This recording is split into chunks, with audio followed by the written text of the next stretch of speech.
Our second speaker is Caroline Ward. Caroline Ward, Holland, is a tribal elder with the Fernandino Chutaviatam Band of Mission Indians. She was the organizer and leader of the 2015 Walk for the Ancestors, a 780-mile journey to all California missions. She is also an artist and a small business owner. I want to go ahead and thank you. Go ahead. Thank you. Tribal elder.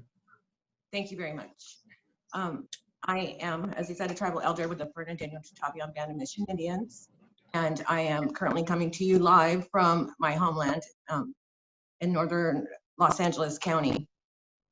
What I wanted to share with you today is my experience and my truth about California missions. 2015, Pope Francis announced that he was moving forward with the canonization for Unapera, and he was going to make him a saint. They had scheduled a date, and it was on. I can honestly say that every California Indian or any indigenous person in the state of California was outraged. We could not believe that he was going to canonize someone and make him a saint when he was at the forefront of slavery for our ancestors. With that said, I went to my tribal president and I let him know that I wanted to assert rejection, of course, but I also wanted to honor my ancestors at this time, especially. So I plan to walk from my ancestral village, which is current day Magic Mountain, in Valencia, to Mission 17 in San Fernando, which I believed would be the most likely route that they would have taken to get there. And we wanted to actually walk in their footprints and to honor them and let them know that we had not forgotten and that we will never forget the atrocities that they endured at these missions. So I attended a symposium in Santa Barbara, and that brought me to the point where I felt like I needed to walk for all the ancestors. And so my son and I set out to Northern California on our way to Mission Solano, Mission 21, the last mission built, and we began walking on September 7th.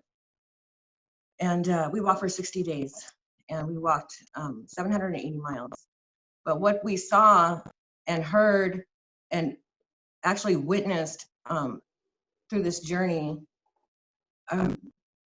some of the things are just unspeakable. We were able to meet with tribal leaders across the state, and they welcomed us into their territory and met us at these missions. And we gathered together with whoever wanted to come, with people who understood what was going on, people who wanted to talk about it, people who were trying to heal. And we formed a circle and at every mission, and we went to the graves of our ancestors and prayed with them. Unfortunately, at some of these missions, there were no graves to pray with. There was parking lots and or grave sites that had been disrupted and made into parking lots or farm fields. At mission, we started in 21. When we got to Mission San Rafael, mission propaganda, a plaque out front read, and I quote, "We have baptized 150 Indians, and we have another 150 waiting for instruction." This is just the beginning of the experience that we had. When we went to the rectory to ask where the burials were, the woman looked at me like she thought I was crazy, and she pointed up to the top of the parking lot, and she said, "They're up there underneath the parking lot." And so it began. We walked to Mission Dolores, and in the garden area, there was a statue of a plains dressed Indian woman, and it said, "This is dedicated to our faithful Indians." When we got to Mission Santa Cruz, we ran into the same story about the ancestors' burials were underneath the parking lot. And the woman in the rectory there said that we wouldn't have to worry, they wouldn't be disturbed again. This was painful, to say the least. This some of the stories that we heard after talking to tribal leaders, and we had Martin Rizzo, who gave us information about how many people were there, and where they were buried, and baptismal records. And none of these missions, not one of them, had a area where the ancestor burials were. They were they didn't have any regard for them whatsoever. At Mission San Juan Bautista, I had listened to their narrative in the mission about how they brought the Indians together and they taught them community, and they took care of them. Not one word of that is true. Not one word of that is true. At these missions, they were starved, they were raped, they were beaten, they were worked to death. So when I hear today from the archdiocese, both LA and Monterey, about how we're not giving truth and this is not how the Indians were treated, I can see that not much has changed in 500 years. Every time I hear that statement, I understand why these statues need to come down. They must come down because of that narrative, because there is no respect for the people, no respect for the ancestors, and no truth. For an organization that people hold in such high moral regard, there's not one thing that is true about anything that they say.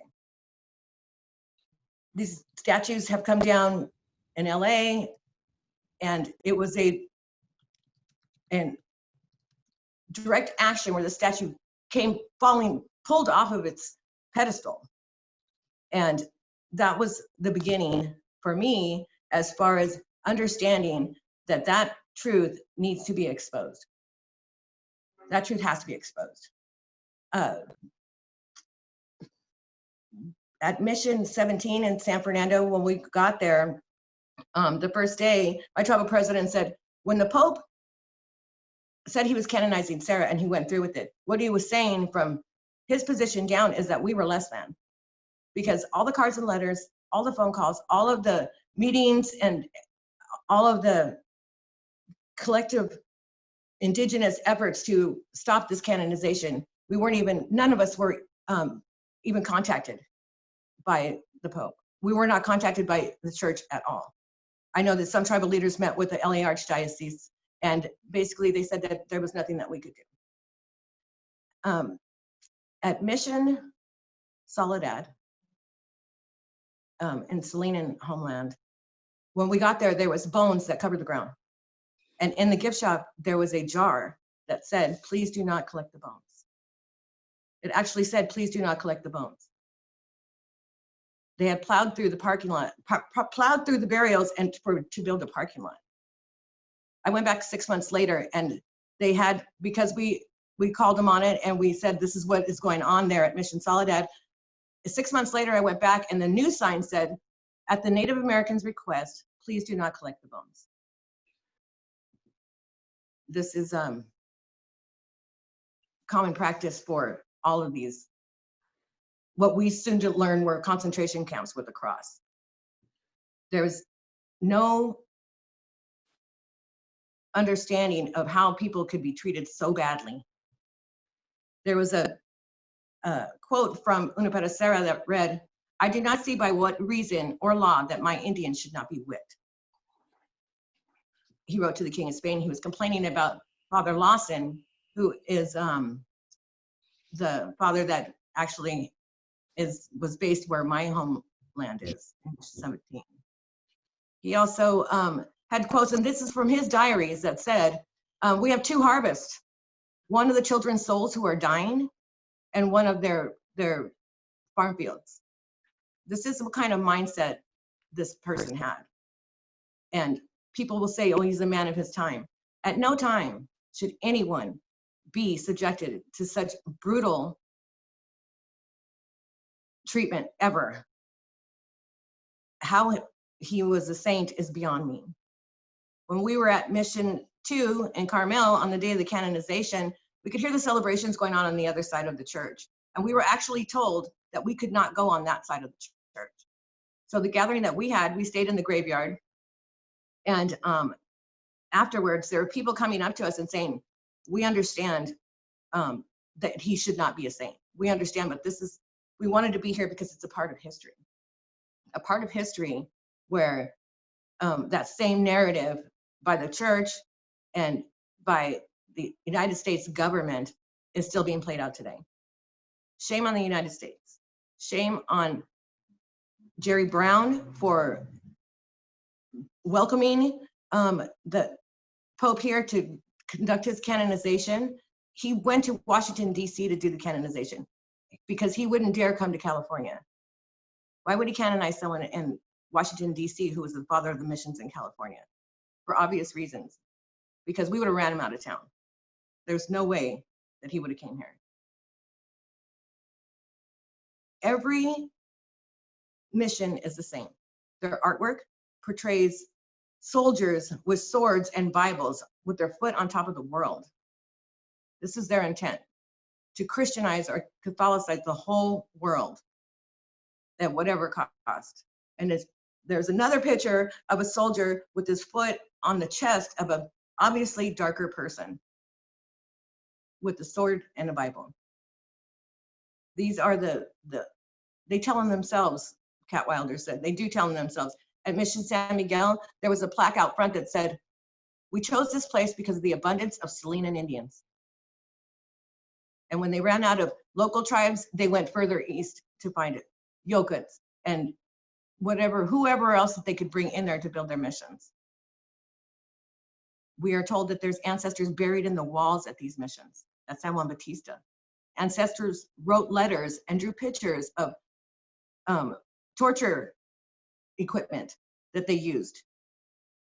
And they gave these to John Harrington. There's nothing that I am telling you that is not true. At Mission 17, there was an Indian who tried to leave, and he was brought back. He was tied to a fence post, naked in the hot sun, wrapped in fresh calf skin until he suffocated. And he was left there all day for everybody to witness so that they knew not to run away. Father Lawson at Mission 17 in San Fernando wrote to the King of Spain and said, the Indians' love for liberty is at the heart of the mission problem because we did not want to be there. Sure, maybe some came out of curiosity and because they were starving and went to these missions, but once they were baptized, they could not leave. They could not leave those missions once they were baptized. And if they did, they were hunted down and they were brought back and made an example of. There's stories in my own tribe. My cousin Beverly tells us that her grandfather said that his first day there, he saw an ancestor hanging in the old church and he hung there all day. All of this is due to the fact that the doctrine of discovery for this country simply states, if they're not Christians, then they're not people, they're not humans. So we weren't even considered human beings. So when I hear the archdiocese, both of them, Monterey and LA, talk about how Father Sarah did this and Father Sarah did that, it does not surprise me because they do not tell the truth. They steal from us. Every time they lie to us, they steal from us. They've stolen our grandparents' lives. They have stolen most of my life. Most of my life, I've tried to fit into a society that is simply not in touch with reality. This system was designed to kill us, to kill Indian people. And every time that the archdiocese denies the treatment of the ancestors, they're trying to kill us. These statues are a constant reminder, just like the El Camino Real bells. The El Camino Real bells, El Camino Real is the King's Road. So they took our indigenous trade route and put these bells, there's 1,900 of them across the state of California, the way that they traveled to get from mission to mission. Those bells are 1,900 reminders of what they did to the ancestors.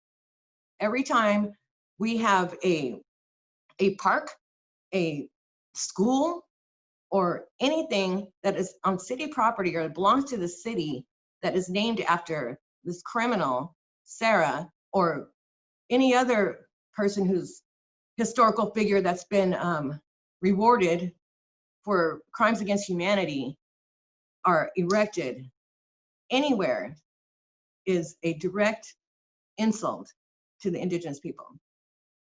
The border is a direct insult to the indigenous people. The state of California is constantly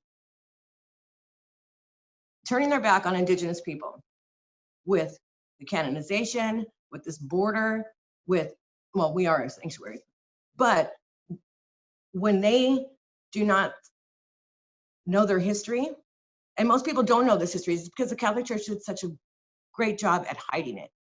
They're still denying it.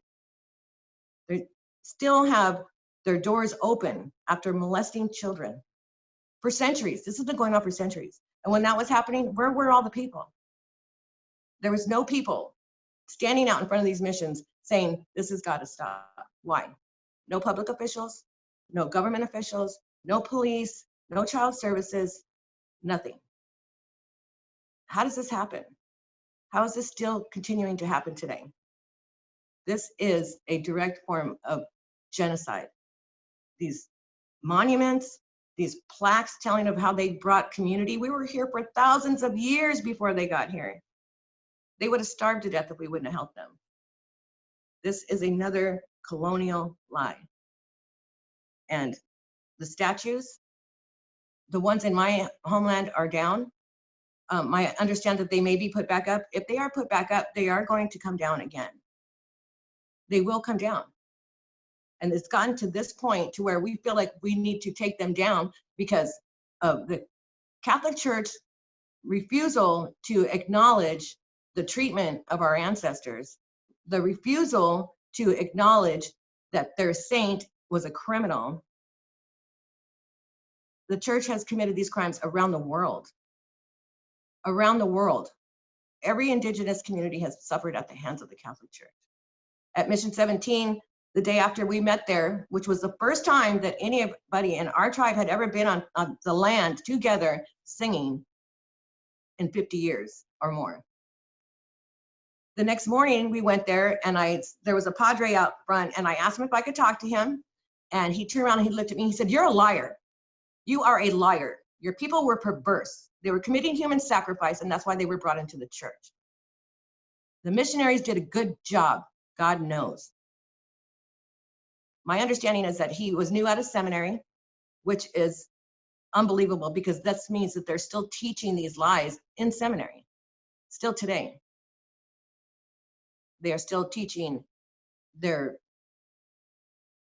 new padres to believe this colonial lie. Because every time they lie, they don't have to face the fact of the crimes that they've committed and that they are still committing today. These missions are no more, as I said before, but concentration camps with a cross. It is sickening and irresponsible for us to not call the truth to this matter.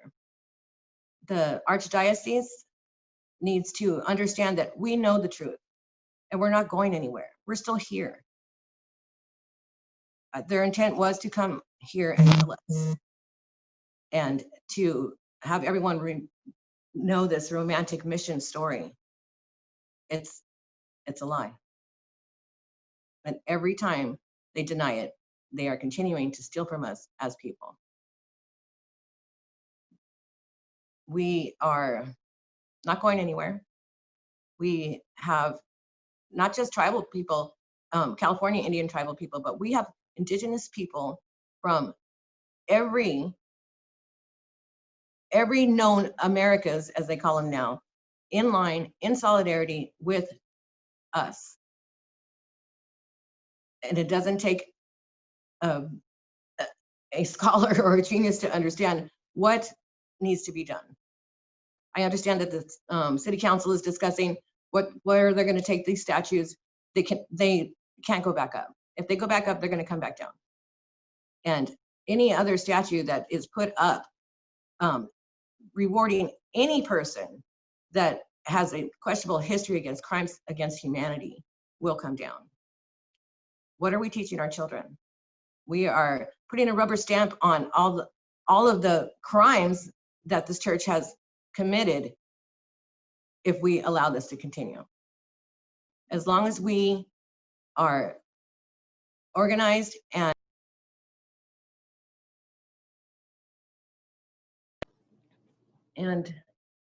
this is something that needs to be addressed now.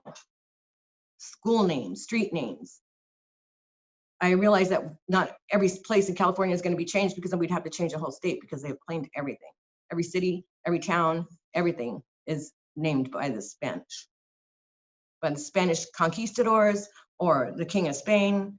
And while I realize that we are not going to try and change every single name, I will let you know that one of our towns is Verdugo. Verdugo means the executioner, the hangman. These are constant reminders and a continuous attempt to commit genocide on our people. Thank you.